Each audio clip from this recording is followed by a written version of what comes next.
À l'occasion de l'inauguration de l'exposition Travail d'orfèvre dans la salle de la Chambre des comptes, nous faisons une petite présentation et un retour sur l'ouverture du château en libre parcours pour le public de Chambéry et de la Savoie.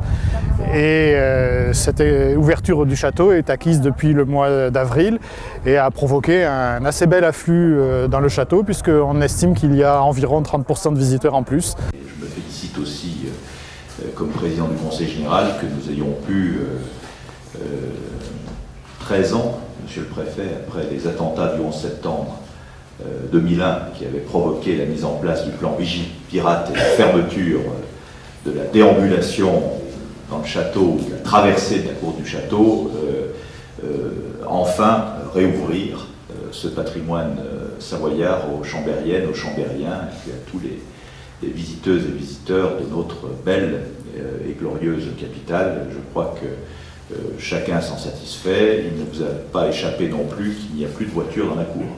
Et je voudrais, au nom des Chambériens, vous remercier très sincèrement de nous redonner accès à ce qui fait partie de notre patrimoine commun, j'allais dire notre patrimoine viscéral. Alors cette exposition, d'abord en entrant, vous allez avoir une impression de découvrir un trésor extrêmement précieux qui est cette accumulation d'objets en or ou en vermeil. Il s'agit en réalité de prêts, c'est des objets qui sont dans les églises de Savoie, qui sont les plus anciens du XVe siècle, les plus récents du XIXe siècle, et qui sont des objets du culte, la plupart. Ils ont été prêtés par les communes auxquelles ils appartiennent, et bien sûr par les desservants des églises, qui sont les curés affectataires de ces objets pour le culte. Cette exposition permet de découvrir toute la richesse de ce travail des orfèvres depuis la fin du Moyen-Âge jusqu'à nos jours.